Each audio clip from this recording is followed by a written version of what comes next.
So let's go over the chapter 7 and 8 review. So we're going to start by looking at some subsidiary ledger problems. So, question number 1. Smith Company has a balance in its accounts receivable control account of $10,000 on January 1st. The subsidiary ledger contains 3 accounts. Bixler Company has a balance of $4,000. Kadire Company has a balance of $2,500, and Freeze Company, we don't know its balance. During January, the following receivables related transactions occurred. So you can see it's broken down by company here. We have Bixler, Kadire, and Freeze. We have the amount of credit sales that we made to each of those companies. We have the amount that we collected from each of those companies, and then the amount that they returned to us during the month. So the first question that we need to solve is, what is the January 1st balance in the Freeze Company subsidiary ledger? So we have some relevant information over on the left side right now. On January 1st, we were told the accounts receivable control account had a balance of $10,000. Bixler owed us $4,000, and Kadire owed us $2,500. Well, if you add up all of your subsidiary ledgers, they'll equal your control account. So, if we're looking for the balance in one of our subsidiary ledgers, we can turn this into an algebra problem, right? Bixler was $4,000, so we'll put $4,000 plus Kadire's $2,500 plus whatever Freeze owes us equals the balance in accounts receivable, that $10,000. Simplifies down into $6,500 plus Freeze, or plus X, equals 10,000. So if we subtract 6,500, you'll get Freeze equals $3,500. So on January 1st, Freeze owed you $3,500. So we'll use that information now as we go into this next part of the problem, where it's asking, what is the January 31st balance in the control account? So we have our control account balance at the start of the month, right? That 10,000 that we used in the last slide as well. And then we have all of these different transactions that happened during January. So each of these transactions is going to have an effect on a subsidiary ledger and the control account as a whole. So let's add up our credit sales. If you add up your credit sales, you get $24,500. Add up all of the collections that you had, and that equals $19,500. Add up your returns, and that's $3,000. So we can use this equation to figure out our January 31st balance. We start off with our beginning balance, the January 1st balance of $10,000. And then we'll want to add in our credit sales. Because if we made a sale on account, if we made a credit sale, that's going to increase your accounts receivable. So we want to show that credit sales increase our accounts receivable balance in this equation. Collections, that's these people paying you back. So Bixler paid you back $8,000. So that's going to decrease the amount that's in your accounts receivable. So we subtract our collections. And then returns, well, Kadire returned $3,000 to you. If they return product, they don't owe you that money anymore. So we have to subtract out returns as well. So now we can start solving or plugging in our numbers, right? 10,000 for our January 31st or January 1st balance, plus our credit sales of $24,500, minus our collections of $19,500, minus our returns of $3,000 will equal our end of month balance. And if we add and subtract all of those numbers, we end up with a January 31st balance of $12,000. So we started the month with $10,000 in accounts receivable. Then all of those transactions happened between Bixler, Kadire, and Freeze, and now our balance is up to $12,000. Now we need to go through and figure out the balance in each of the subsidiary accounts at the end of the month. So we have what Bixler did during January. $9,000 of credit sales, $8,000 of collections, and 0 returns. Well, we're going to use that same equation, that same setup that we did in the last problem. We take the beginning balance, add credit sales, subtract collections, subtract returns. Well, Bixler started off with $4,000. Then they had the $9,000 in credit sales. We collected $8,000 from them. And they didn't have any returns. So $4,000 plus $9,000 minus $8,000 minus 0 gives you a January 31st balance of $5,000. So at the end of the month, Bixler still owes you $5,000. Now Kadire. Again, we're going to be using the same exact setup. So, Kadire at the start of the month owed you $2,500. Then, credit sales this month were $7,000 to Kadire. We collected $2,500 from them, and they returned $3,000 worth of goods to us. So at the end of the month, Kadire owed us $4,000. Now we take a look at Freeze.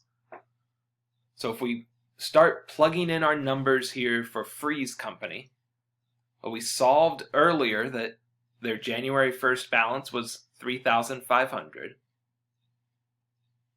Credit sales were $8,500. Collections were $9,000. Returns were 0. So we plug in all of those numbers into that equation. And our January 31st balance is going to be $3,000. So Freeze owes us $3,000 at the end of the month. Now we have all of the balances in our subsidiary ledgers. Bixler owed us $5,000. Kadire owed us $4,000. And Freeze owed us $3,000. If we add up those three balances, we get $12,000. But where have we seen $12,000 before? That was the balance in your control account. Right? And that's not a coincidence. Your control account balance is going to be the sum of all of your subsidiary balances. So all of our subsidiary ledgers add up to $12,000, and that's also the balance in our accounts receivable control account at the end of the month. Now question number 2. We're going to be given a list of transactions, and we need to indicate whether they would be recorded in a sales journal, a cash receipts journal, cash payments, a single column purchases journal, or the general journal. So let's go through these special journals that popped up here in chapter 7. Your sales journal, that's any time that there's a sale of merchandise on account. Cash receipts journal is any time you receive cash. Cash payments journal is anytime you pay cash. Single column purchases journal are anytime you make a purchase of merchandise on account. And then your general journal is going to be adjusting entries, closing entries, and correcting entries. So before we dive into the list of transactions, there's going to be a few steps that you can follow to figure out which journal things belong in. The first one is ask yourself, is cash involved? If cash is involved, you're only going to be looking at cash receipts and cash payments, right? Because you either received cash or you paid cash. Then, if it's not involved, then your choices are either the sales journal, the single column purchases journal, or the general journal. So here are all of our transactions. So we'll just take it piece by piece. Payment of creditors on account. So what does that mean?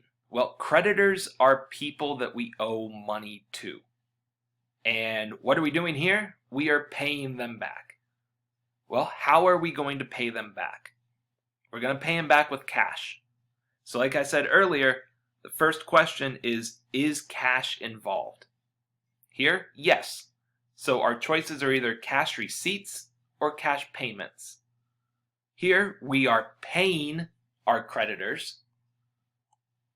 So it'll go into our cash payments journal. The next transaction, collection on account from customers. What are we collecting? We're going to be collecting cash. And if we're collecting cash, that means we are receiving cash, so it will go into the cash receipts journal. This next one, sale of land for cash. So, remember that your sales journal is only sales of merchandise on account. Here, we're selling land, which is not merchandise, and it's for cash. So it won't go under the sales journal. Instead, we ask ourselves, is cash involved? Yes. And we are selling land, so we are receiving cash. So once again, it goes into your cash receipts journal. Now, sale of merchandise on account. Well, we just said anytime you have a sale of merchandise on account, that's your sales journal. Now, sale of merchandise for cash. Well, it's no longer on account. Cash is involved, and we are going to be receiving cash since we're selling merchandise. So it goes into your cash receipts journal. This next one can be a little bit tricky. Sales discount taken on goods sold. So, think about when you would be recording a sales discount. You're recording a sales discount when your customer is paying for their purchase. So, whenever you record a sales discount, cash is going to be involved. And if we're talking about a sales discount, that means that we are receiving cash from a customer. And so even the sales discount, the part that we aren't getting, that also gets recorded in the cash receipts journal. Now the payment of employee wages. Well, how are we going to be paying our employees? We're going to be using cash. So it comes down to cash receipts and cash payments. Here, we aren't getting any money. We're giving that money to our employees. So it's cash payments journal. Now, income summary closed to owner's capital. Well, cash, that's not involved. It's not a sale of merchandise on account. It's not a purchase of merchandise on account. It's a closing entry. And closing entries go into the general journal. Now, depreciation on a building. Well, when a building depreciates, there is no cash involved. So we can eliminate cash receipts and cash payments. Brings us down to sales, purchases, and general journal. Well, sales journal is just sales of merchandise on account. So we can eliminate the sales journal. Purchases journal are purchases of merchandise on account. We can eliminate the purchases journal. Depreciation on a building is an adjusting entry. If you think all the way back to chapter 3, whenever you record depreciation, that's an adjusting entry. And adjusting entries are recorded in the general journal. Couple more here. Purchase of office supplies for cash. Well, there's that cash again. So we know it's either going to be cash receipts or cash payments. If we are buying office supplies, if you're going to Office Max, you are giving them your money, right? So this goes into the cash payments journal. And this last one, purchase of merchandise on account. Well, that is the definition for the single column purchases journal, because it's a purchase of merchandise and it is on account.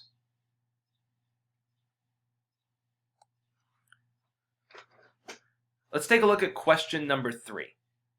Newport Company uses a petty cash system. Prepare the journal entries for the following dates. So the fund was established on March 1st with a balance of $100.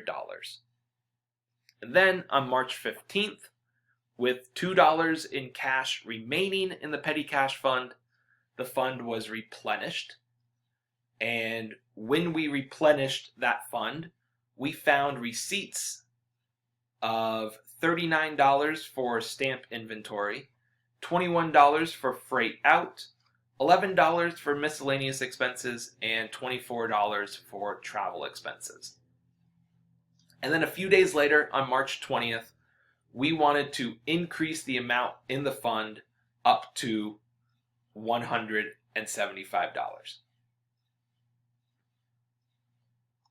So let's first prepare the journal entry for establishing the fund on March 1st with a balance of $100.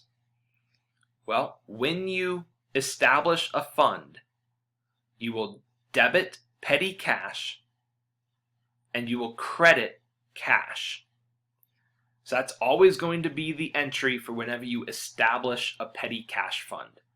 We increase our petty cash and we decrease our cash.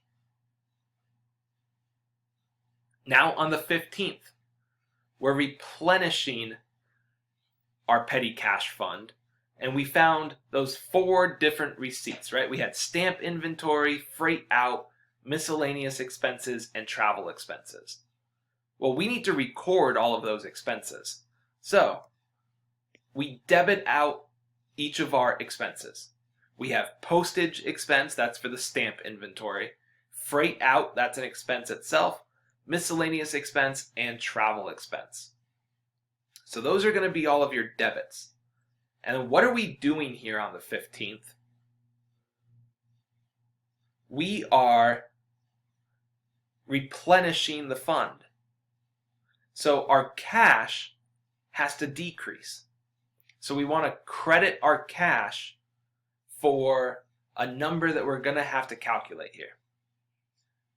So initially, we had $100 in the fund. Well, to figure out the amount that we need to credit cash for, what we do is we take 100 and we subtract the $2 that were remaining in the petty cash fund, right? Because we have to take it from $2 all the way up to 100. So that's going to take 98 more dollars. So our cash is decreasing by 98. Now, if you add up your debits, you'll notice that they don't equal 98. So what we need to do here is we need to debit another 3 to make our debits and credits equal. So when you are dealing with petty cash and your expenses don't equal your cash amount in a journal entry like this, we use the account cash over and short. So what's happening here is you realize that you lost $98, right? $98 in cash was spent. But you only had receipts that explained 95 of those dollars. So we were short $3. And when you're short, you end up debiting cash over and short. If we had more money than we could explain, we would credit cash over and short. Now, our last entry here on March 20th, the amount in the fund was increased to $175. Well, our petty cash was initially 100, and we want to take it up to 175. So we need to add another 75 into our petty cash. So we debit petty cash 75 and we credit cash 75. So you'll notice this looks pretty similar to that first entry that we did, right?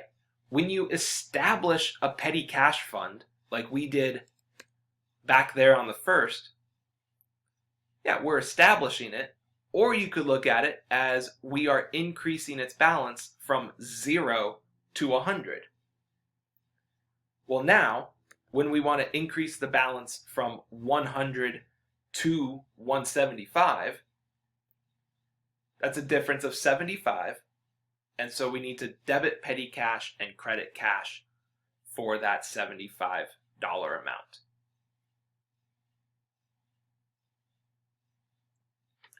Now our last question here.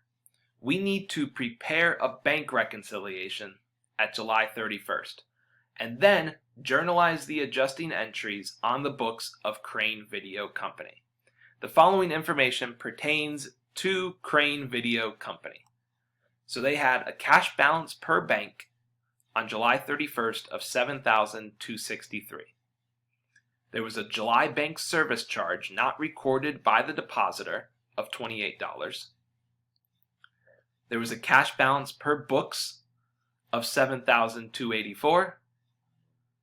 There were $1,300 in deposits in transit. Your bank collected a $700 note for Crane in July plus interest of $36 less the $20 fee. And then there were outstanding checks of $591. So let's start off working with the per bank side of the bank reconciliation. Well, the per bank side is going to start off with the cash balance per bank. That's the $7,263.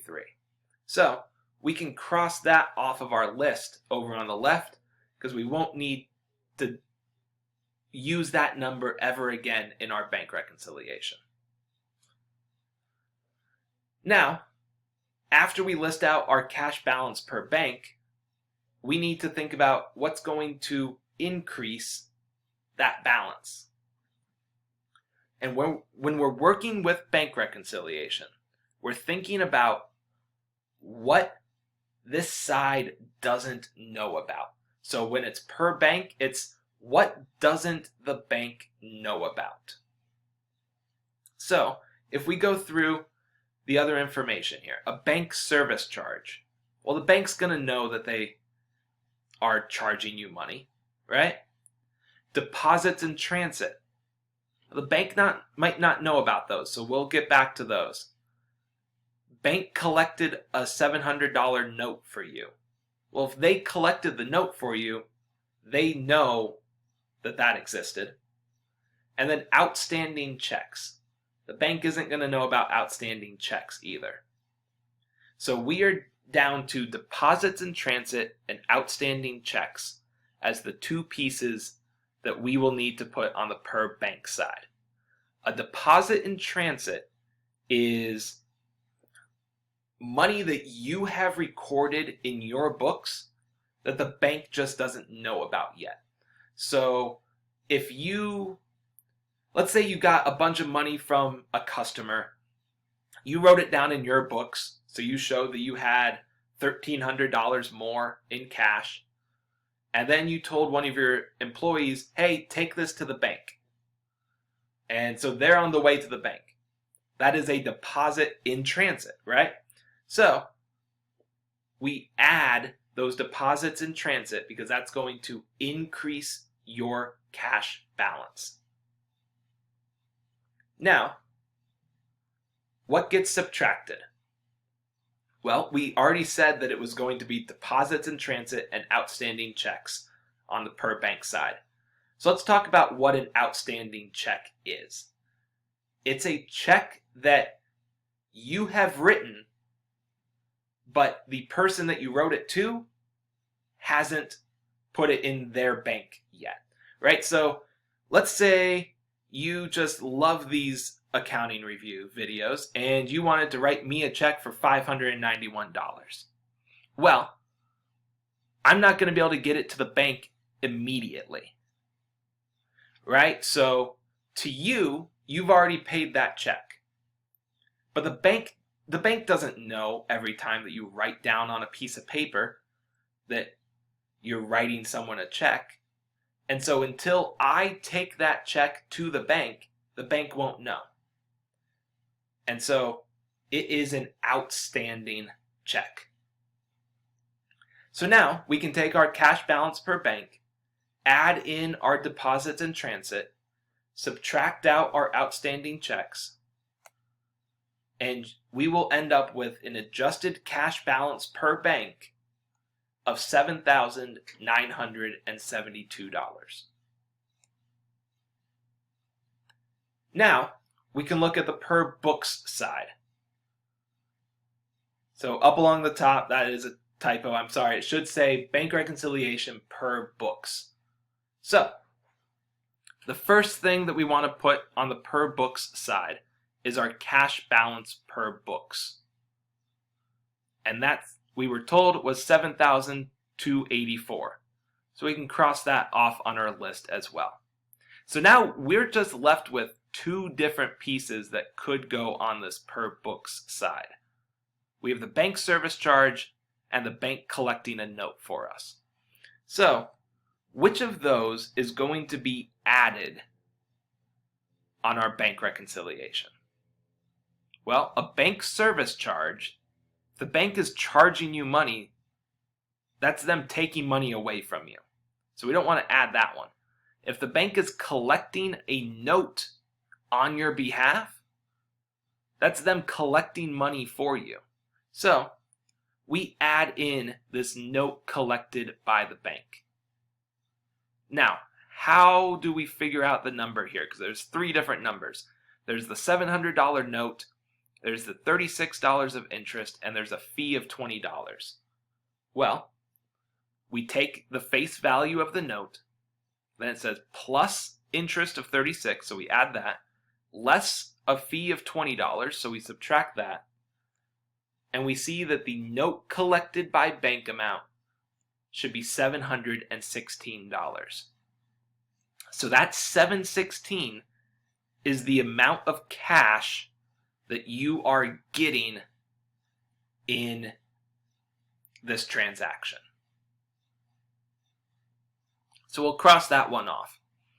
So we're left with just one option remaining for our less here, right? It's this bank service charge. But why? Why would this go here? Well, it told us that it wasn't recorded by the depositor. The per books side is the depositor, right? You might have known that a service charge was coming. Maybe this is a monthly service charge, right? So you know to expect that one is going to be coming here in July, but you had not recorded it yet in your books. So here we need to take that away from our cash balance to show that we're losing money because of this service charge. So if we started off this bank reconciliation with $7,284 as our cash balance per books, then we add in the note collected by the bank of $716, we subtract out the bank service charge of $28, and we get $7,972. Now, where have we seen that number before? Well, your adjusted cash balance per bank is $7,972. Your adjusted cash balance per books is $7,972. It's not a coincidence. The reason why we even do bank reconciliation is to make sure that our adjusted cash balances per bank and per books are equal. Because in reality, you only have one certain amount of cash. There's no way that you might have more cash or might have less cash. You have $7,900 in cash. So your bank and your books should both reflect that. Now our journal entries. So you will need to journalize all of the adjustments on the per books side, right? Because those are things that you had not recorded yet. So now we need to record them. So the first one was this note collected, right? Bank collected $700 note for Crane in July, plus interest of $36, less a fee of $20. Well, let's go piece by piece and figure out what this entry would look like. Well, if they collected a note for us, that's a decrease in notes receivable, right? Because now we don't have that $700 in notes receivable anymore. Then we made some interest. So we want to credit interest revenue as well. There was this fee, and anytime there's any sort of bank fee or a check printing charge, I'm sure you've seen that pop up, those are always considered miscellaneous expenses. So we have the note, the interest, and the fee. What else was affected? Our cash. Our cash increased, right? Our cash increased with this bank collection of this note. So we need to debit our cash in this entry as well. Now let's figure out the numbers. Well, our notes receivable, that's the $700, right? We want to show that that $700 in notes receivable isn't there anymore. The interest, that's $36. The fee is our miscellaneous expense, so that's where the $20 comes from. And then we need to figure out our cash amount. Well, make your debits and credits equal, or you can take your $700 note plus interest less the fee, and you see that $716 again. So your cash amount was the amount that showed up on your bank reconciliation. Now your bank service charge. So we said earlier, anytime that there's a fee from a bank, we're going to count that as miscellaneous expense. And this bank service charge is taking our money. So we need to credit cash to make our cash account decrease. Now for the number here, that's our $28 fee, right? So we will debit miscellaneous expense 28 and credit cash 28.